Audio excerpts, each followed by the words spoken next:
बचपन से भजन परायण थे। ईश्वर संपन्न घर था, भाई बहन सब खूब। कुछ दिनों बाद माता पिता पधार गए, पूरा अधिकार। ऐसे भजन में डूबे रहते कि उनका व्यापार था कि जैसे कोई धन लेने के लिए आया तो उसके लिए कुछ गिरवी रखना होता था, आभूषण आदि, और जितनी आवश्यकता है आप धन ले जाइए, और जब धन मिल जाए तो ब्याज सहित उसमें रख जाना और अपना सामान ले जाना। एक बक्सा रखा रहता था और वो आप माला लिए हर समय भजन करते रहे। बड़े वास्तविक आंतरिक वृत्ति से प्रभु में लगे थे। पर उनकी कुल परंपरा का यह व्यापार था। जैसे सदन जी की कुल परंपरा, तो कुछ गृहस्थ ऐसे महापुरुष जो अपने, भगवान भी कहते पर धर्मो भयावहा सुधर्मो निधनो श्रेया पर धर्म, वो जो वहां का काजी था उसने देखा कि बिना किसी प्रयत्न के बड़ा आनंद इनके चल रहा है, तो जलन होती, जो भगवत विरोधी जन विमुख जन होते हैं तो जलन होती है। इसको दूसरे रूप में हम कह सकते हैं कि प्रभु अब उनके भजन का फल देना चाहते थे। दोनों बातें, परिणाम जान गए हैं इसलिए हम कह रहे हैं प्रभु उनके भजन का फल देना चाहते थे, और वो वर्तमान से देखो तो वो द्रोही थे, भगवत द्रोही जन। 3 लोगों ने काजी से मिलकर कहा बड़ा सुख लूट रहा है, हम जाके देखा है, बढ़िया काम बन जाए। वो देखता भी नहीं कि बक्से में क्या रखा गया। ठीक, तो कुछ कंकड़ ऐसे झोली में, पहले थैली टाइप की झोली होती, गए प्रणाम किया और कहा हमें 10,000 रुपए की आवश्यकता है, यहां लिखो दस्तखत, तारीख, दिन, और चेक भी नहीं कर। वो इतने विश्वास परायण भक्त थे, अभी तक ऐसा कुछ हुआ भी नहीं था। 10,000 रुपए दे। थोड़ी देर में दूसरा आ गया, थोड़ी देर में तीसरा आ गया, उनको धन था, दे दिया। 2-3 दिन बाद एक आया और 10,000 का ब्याज, 10,000 रुपए उनका, अपनी जहां रखा हो निकाल लीजिए। थैली निकाली और 2500 लोगों को पहले से काजी ने वहां भेज रखा था, सबके सामने डाला। देखो कितना पाखंडी है, हमारी सोने की सब जो आभूषण थे सब हटा के देखो इसमें पत्थर रख दिया। और हो तले दूसरा आ गया, प्रताप राय जी आपसे ये 10,000 रुपए, ये आपका ब्याज का पैसा। उसे अरे हाँ मेरे भी स्वर्ण, तीसरा है। फिर अब तो जितने गांव वाले थे जो श्रद्धा करते थे कि भक्त है, बड़ा उनका सम्मान था, सब उनके मुंह पे निंदा करने लगे। तिलक लगाए बैठे हो, कंठी बांधे हो, नाम जप करते, तुम्हें शर्म नहीं आती?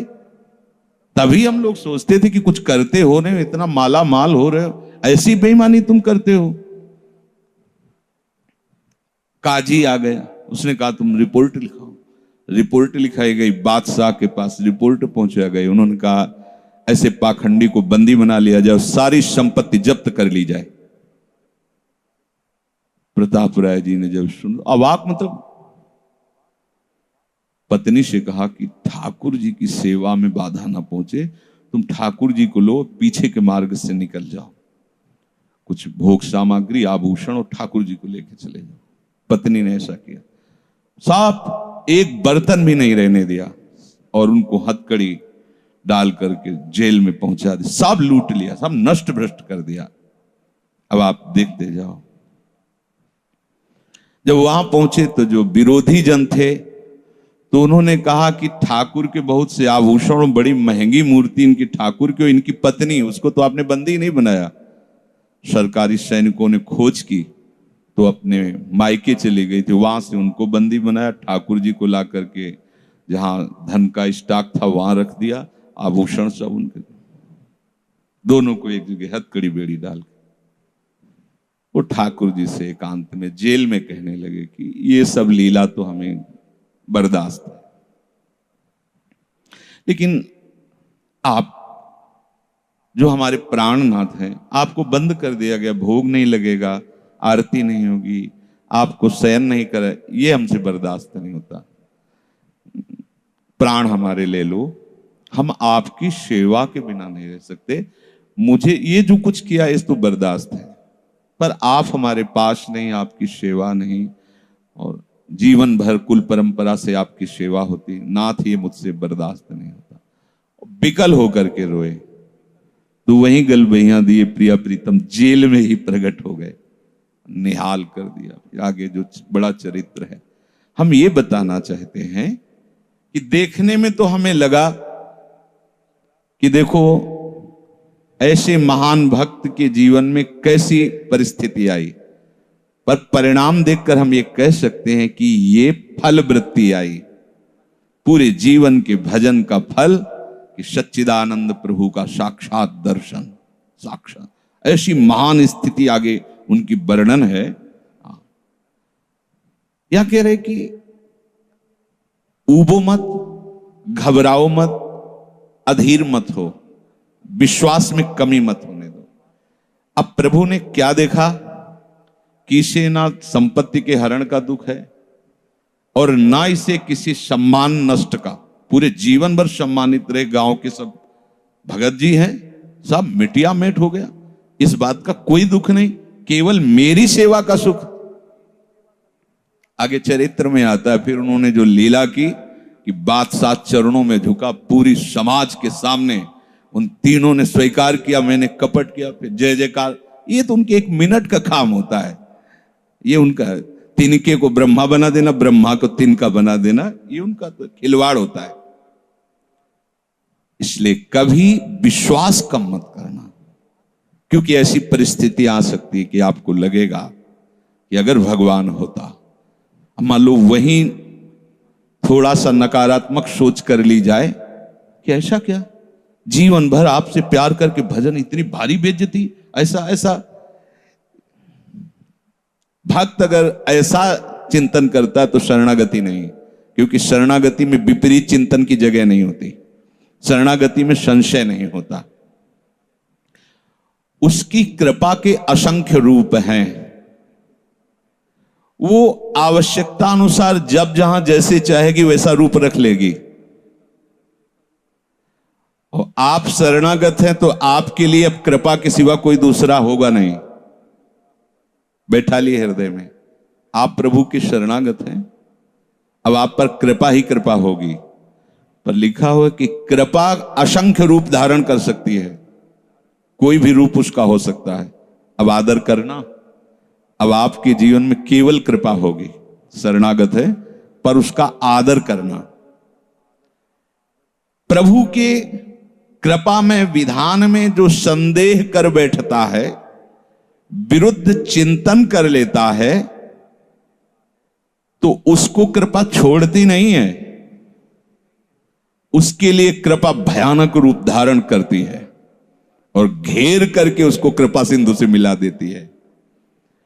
और जो हृदय की निर्मलता से, विश्वास से, प्रेम पूर्वक सराहता रहता है, वाह अपना मानकर दंड दिया, बहुत अच्छा किया आपने, जो जो किया ना बहुत अच्छा किया प्रभु। अब लगता है कि आपने मुझे स्वीकार कर लिया, क्योंकि आप कुछ भी करने में अब हिचकते नहीं है, हमसे पूछने की जरूरत नहीं है, आप जो जो कर रहे बहुत।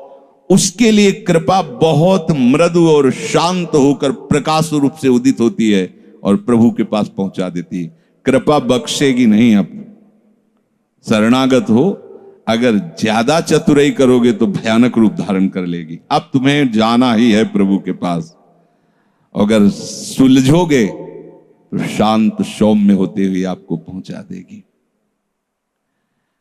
तुम विश्वास करो, इसी विश्वास से तुम्हें भगवत दृष्टि प्राप्त होने वाली है। कल हम कुछ उपासकों से बात कर रहे थे कि भैया ऐसा मत समझो कि अमुक समय तक साधना करने पर सिद्धार्थ अवस्था आती है, नहीं, अभी समझ ठीक कर लो, अभी सिद्ध हो जाओगे। अभी ये साधना से नहीं होता, ये समझ से होता है। आपकी समझ ठीक हो गई, अभी वही आचरण आने लगेंगे जो सिद्धों में आचरण। हम लोगों के दिमाग में बैठा हुआ 12 वर्ष 18 वर्ष ऐसा वैसा, 12 जन्म में भी बात नहीं बनने वाली, और 12 मिनट भी बहुत होते हैं। समझ जाओ, जैसे कोई कहे ऐसे ही बोल रहे हो, आपके पास कोई उदाहरण है? भागवत में 11 स्कंद में तितिक्षु ब्राह्मण का चरित्र पढ़ लो, और ये भगवान श्री कृष्णचंद्र जो उद्धव को उसका चरित्र सुना रहे, मतलब उसका यश गान कर रहे हैं, और वो खुद कह रहा है कि मैंने जीवन में कभी कोई साधन भजन की बात जाने तो धर्म नहीं किया। हुआ क्या? कृपा उदित हुई, सर्वनाश का खेल हुआ, और उसकी एकदम समझ ठीक हो गई। समझ पढ़ लेना उसकी। जिनके लिए मैंने पूरा जीवन, वो मुझे त्याग रहे। जिस धन को ना मैंने प्रयोग किया ना किसी को करने दिया, उसका अपहरण हो गया। जिस शरीर को मैं माना वो बुढ़ापे में जा रहा है। ये हो क्या रहा है? समझ ठीक हुई, उसी समय वो ऐसी स्थिति का महापुरुष हो गया कि भगवान उसका यश गा रहे। बोलो क्या साधना? समझ। रत्नावती जी ने क्या साधना की? दासी ने जब बताया तो हिमालय में जाके उन्होंने पद्मासन लगा के कोई साधना की क्या? दासी ने बताया कि सबका प्रीतम परम सुंदर करुणामय बिहारी जो है, बस समझ पकड़ लिया बिहारी। और महान सिद्ध। अपने लोग ऐसी धारणा बनाए हुए कि धीरे धीरे विषय छूटेगा, कामनाएं छूटेंगी, इतने वर्ष कम से कम, ऐसा वैसा। कुछ नहीं, अभी एकदम स्वीकार करो, आनंद पूर्वक चल दो। स्वीकृति का सारा चमत्कार है, अंदर से स्वीकार कर लो। अब तुम्हें ध्यान दीजिए, वही पदार्थ, वही परिस्थिति, वही कार्य प्राप्त होगा जिससे तुम्हारा मंगल होगा। काहे को खोपड़ी लड़ाते हो? कितना आनंद है। वही पदार्थ, जय राधा वल्लभ। जो गीता जी में वर्णन कर रहे थे कि यदि विषय का राग पूर्वक चिंतन किया जाए तो चिंतन मात्र से सर्वनाश हो जाता है, उसी के आगे श्लोक का वर्णन किया कि यदि राग द्वेष रहित होकर विषय का सेवन किया जाए तो हृदय की स्वच्छता, हृदय का प्रसाद, और प्रसादे सर्व दुखा नाम हानिरस्य उपजाति। बात पकड़ो। अब तुम्हें वही पदार्थ, वही क्रिया, वही सानिध्य मिलेगा जिससे तुम्हें मंगल में भगवान के दर्शन की योग्यता प्राप्त होगी। अच्छा बताओ, छोटा सा बच्चा जिसके पंख नहीं निकले वो क्या करेगा? शुद्ध शरणागति का स्वरूप अजात पक्षा यु मातरम खगा। तो आप शुद्ध शरणागति तो बनना चाहते हैं ना? उस बच्चे की योग्यता कितनी है? चे चे करके केवल मां की तरफ देखना, तो राधा राधा बोल के केवल लाडली जी की तरफ देखना हमारी। उस बच्चे पर यदि कोई प्रहार करने के लिए जीव आ रहा है तो माता पिता का कर्तव्य है, उससे तो पंख ही नहीं निकले तो अपना बचाव क्या करेगा? तो काम क्रोध लोभ आदि यदि आप पर आक्रमण कर रहे हैं तो आप बचाव कहां करने लायक हैं? तो आप इधर चे चे करके देखिए, राधा राधा राधा राधा राधा। और सही पूछो, जब ऐसी शरणागति आएगी तो आएंगे ही नहीं। वो भी भगवत प्रेरित आते हैं, भगवत प्रेरित। नहीं, देवर्षि नारद जी के हृदय में कहां काम था? पूरी लीला करके काम हार गया, और जब अहंकार आ गया तो छूट दे दी, तो देख लो क्या हो गया। समझना बस, सारी ये जो परमार्थ का खेल है ये सब समझ का है। आश्रय से जो भगवान कहते हैं कि बुद्धि योगम ददामिते, बस ये बुद्धि योग हो गया कि मस्त हो जाओगे। तेषाम सतत युक्तानाम भजताम प्रीति पूर्वकम ददामि बुद्धि योगम तम। अब जो भी पदार्थ, जो भी क्रिया, जो भी सानिध्य, वो कृपा के द्वारा होगा। अब हमें उसमें न राग करना न द्वेष करना है।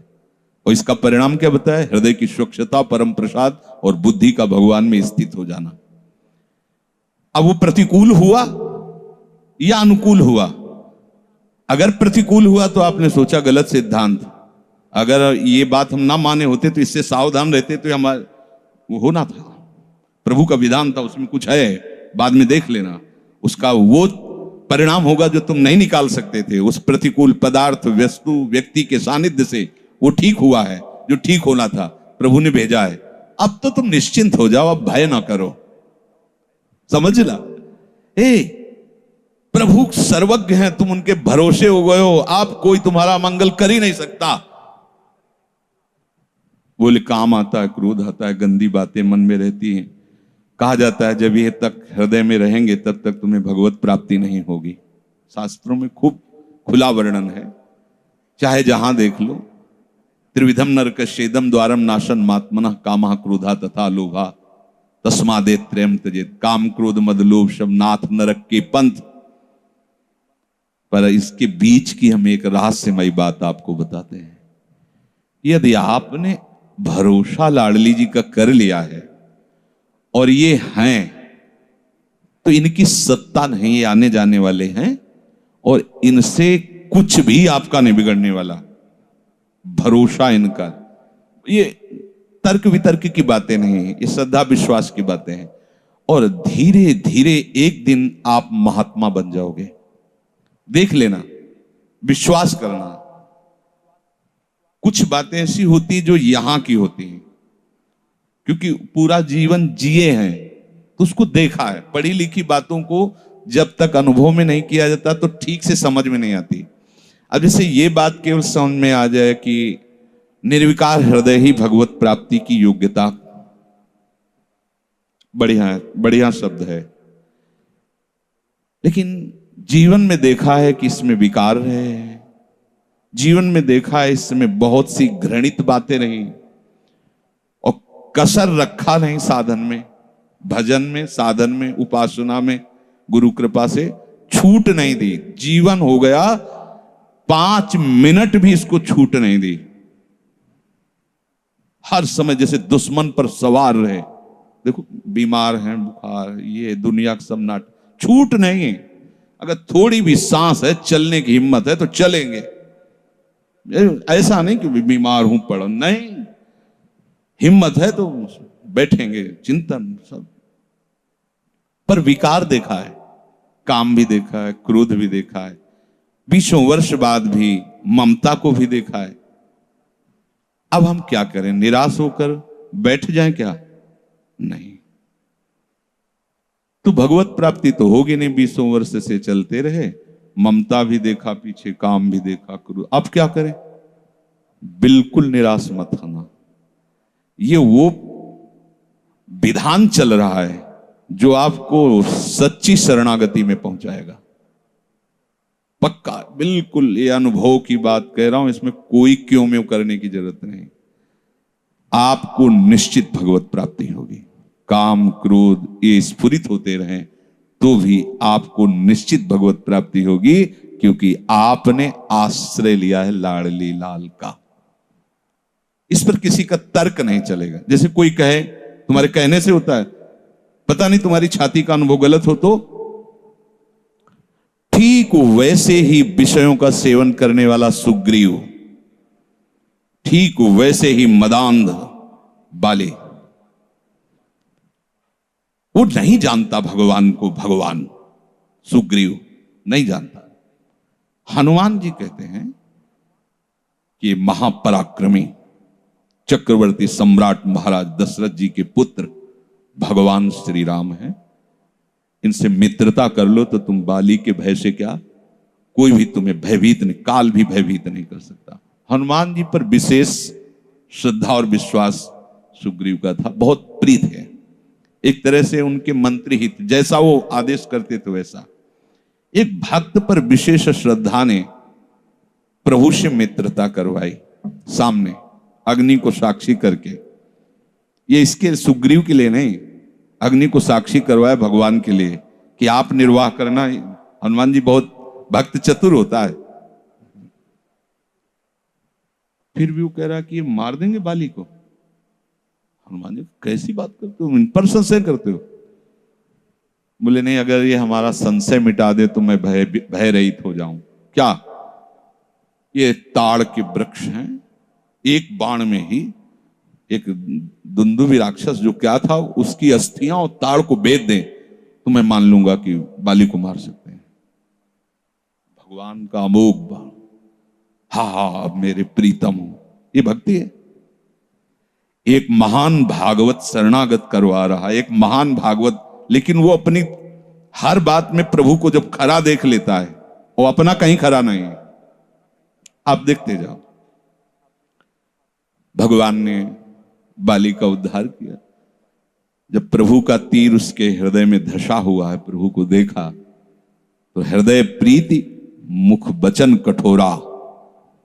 भगवान की तरफ देखकर हृदय में तो अपार प्रीति का हो भाग्य, हो भाग्य। क्योंकि चलते समय उसकी पत्नी ने बता दिया था होश में, जो भगवान है वही है, दूसरा नहीं। उनका भगवान समदर्शी, मेरे से बैर क्यों करेंगे? कोई सुग्रीव इतना बड़ा भगत तो है नहीं, बचपन से जानने, दोनों भाई हैं, दोनों एक जैसे हैं, तो मैं बैरी हूं और वो प्यारा हो, ऐसा क्यों हो सकता है? वो तो समदर्शी है। जब भगवान ने बाण मारा तो यही प्रश्न किया, बोला चितई राम की ओरा, हृदय प्रीति मुख वचन कठोरा, बोला चितई मैं बैरी सुग्रीव प्यारा, कारण कवन। शब्द देखो, नाथ मैं मारा, मैं भी तो आपका हूं। नाथ शब्द दासत्व से, मैं भी तो आपका हूं, प्रभु मुझे मारा और इसको आपने प्यार किया, क्या खास बात थी? तो भगवान ने यही बताया कि तुमने सुन रखा था कि मेरी शरण में आ गया है, बस। अब आप देखो क्या नहीं है सुग्रीव के पास। और आगे उसी चरित्र के सर्वज्ञ लेखक गोस्वामी श्री तुलसीदास जी लिखते हैं कि जेहि अग बधेउ व्याध जिमि बाली, सोई सुकंठ पुनि कीन कुचाली। कुचाली शब्द, वही कुचाल की। इसकी व्याख्या नहीं करनी है, केवल समझना है। महाभागवत परम वंदनीय विभीषण जी, सोई करतूती विभीषण केरी, सपन हो राम न तिंत जन अवगुण प्रभु मान न काऊ, दीन बंधु अति मृदुल स्वभाव, रहत न प्रभु चित चूक किए की, करत सुरत सैबार ये की। इसने मुझे अपना माना बस। और ये तो हरि का स्वभाव वर्णन किया। और लाडली जो हरि के वात्सल्य समुद्र की सार, वात्सल्य समुद्र सार। यहां तो नेक हो नरिस को भूल हो न हो सके। ये कभी हृदय में सोचना कि मेरा हृदय विकारी है, तो पहली गलती तो आपने हृदयेश्वर के नाम ही हृदय नहीं किया। और दूसरी बात, अब मुझे परवाह क्या है? जब उन्होंने कहा मैं तुम्हें पास कर दूंगा तो मुझे परेशानी क्या है? ककारा भी लिखना नहीं आता, उन्होंने अच्छे से नंबर ऊपर रख दिए तो हमारा काम बन गया। तो हमें अपनी शरणागति पर कभी अविश्वास नहीं करना। हमें अपनी स्थिति को देखकर कभी अपने प्रभु पर प्रश्नवाचक चिन्ह नहीं लगाना, तो इसका परिणाम होगा भगवत प्राप्ति। बिल्कुल आप अच्छे से समझ लो, हमारी आपकी बुद्धि एक भुनगे की तरह है और यात्रा ऐसी कि गरुड़ भी नहीं पार कर सकते। जाना वहां है जहां गरुड़ भी नहीं पार कर सकते। चाहे जितना उड़ान उड़े, आकाश का ओर छोर नहीं। जहां भी जाएंगे आकाश मिलेगा, भुनगा कितना उड़ेगा। अब क्या करे? वो वहीं से पुकारे, वो उनको आने में देर नहीं है, उनको आने में बस। शांत हो जाओ, आश्रित हो जाओ, किसी अन्य का भरोसा नहीं। जो कुछ अन्य आपके हृदय में बचा है वो उनका कार्य है, वो सब सुधार लेंगे। बात मान लेना हमारी।